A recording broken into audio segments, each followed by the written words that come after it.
Hello Libra, Sun, Moon, Rising, and Venus signs. Kamusta kayo? Sana po'y nasa mabuti kayong kalagayan. Welcome back po sa Star Tarot. At kung bago kayo rito, welcome din po kayo. Please subscribe, like, share my videos, and leave me a comment po kung nakaresonate kayo. Thank you. So, tignan natin kung ano ang ganap for Libra. We have the Magician. So, finally, mag-aano kayo dito.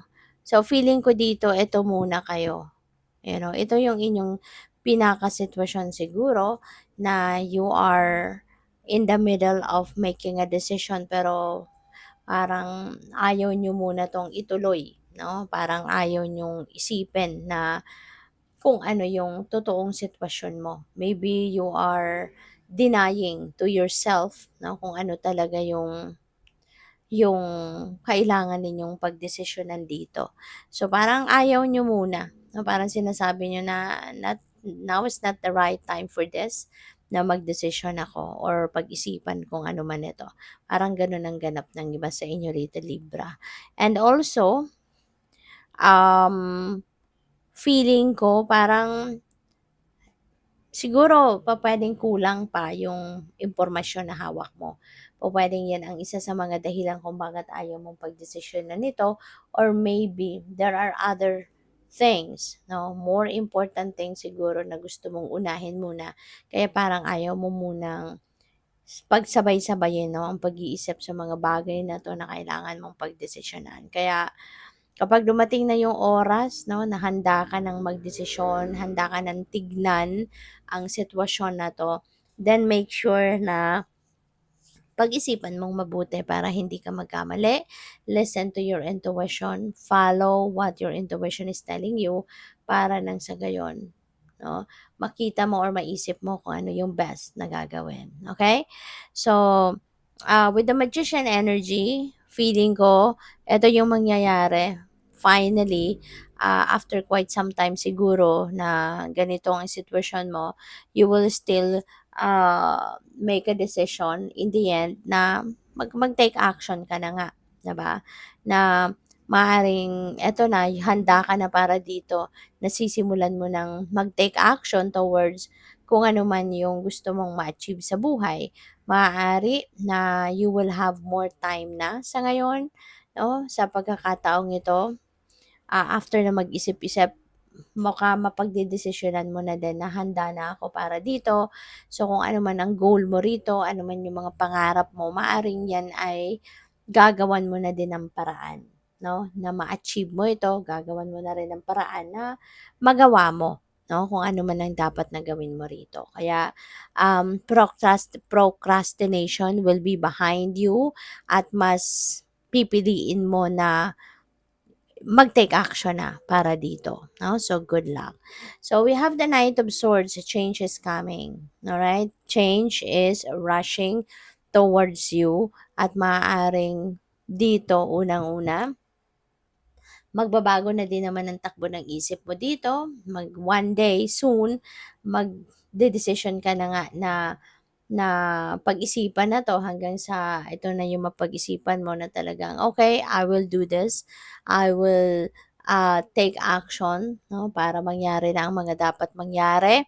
And, yun 'no, ito yun, magmamadali ka na tuloy kasi pupuwedeng kung ano man by the time 'no, na mapagdesisyonan mo na, "O sige na nga, gagawin ko na 'to." So, maybe makikita mo na din na the opportunities are there 'no, to support you, to help you para na makalapit ka agad-agad doon sa kung ano man ang goal mo rito. Kaya mag-aano ka din, magmamadali ka na tuloy, you know? So, what else? By the way, maraming salamat for subscribing. And if you haven't subscribed yet, subscribe na kayo. And also, maraming salamat din for not skipping the ads kasi malaking bagay po yan sa akin. Salamat. And also, please click the join button sa baba ng video po kung gusto po ninyo na mag-join sa membership. Salamat. So, what's next? We have profession. Ayan. So, siguro sa ngayon, you are going to be focusing more on kung ano man yung talents ninyo. no? Maaaring you are going to focus more or maaaring mas gagamitin mo na sa ngayon kung ano man yung ano mo, gagamitin mo na sa ngayon kung ano talaga yung talento mo, kung magfo-focus ka doon sa career, 'no, na gusto mo sa ngayon and siguro kung ano man yung interest mo talaga, kung anong pinag-aralan mo, siguro kung anong pinag-aralan mo, ito talaga yung gustong-gusto mong gawin din, maging career, kaya you are going to be more focused on that, 'no? Pupuwede rin na merong mga trainings, 'no, baka may mga seminars and trainings pa kayo na a-attendan, 'no, para na mas maging expert kayo sa bagay na 'to, sa kung ano man ang mga gagawin ninyo.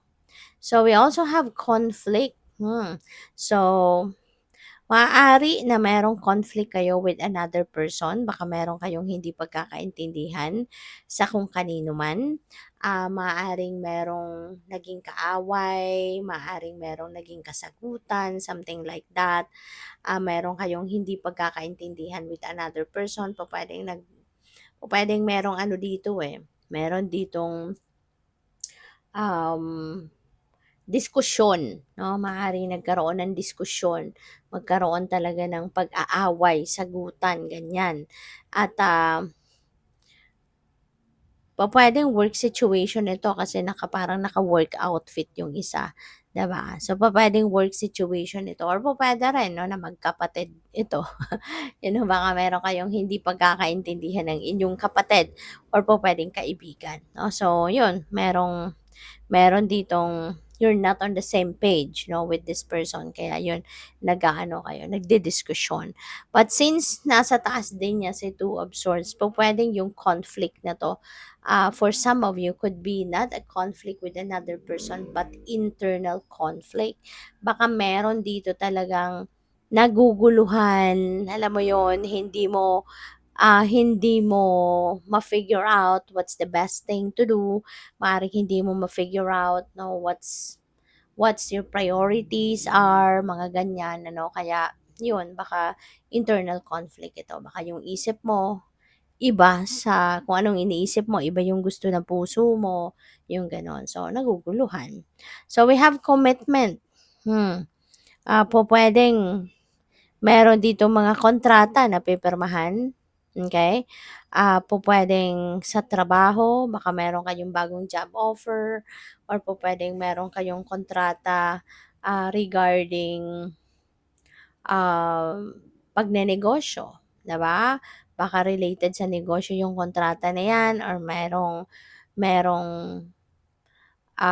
siguro merong paupahan kayo, merong ganyan.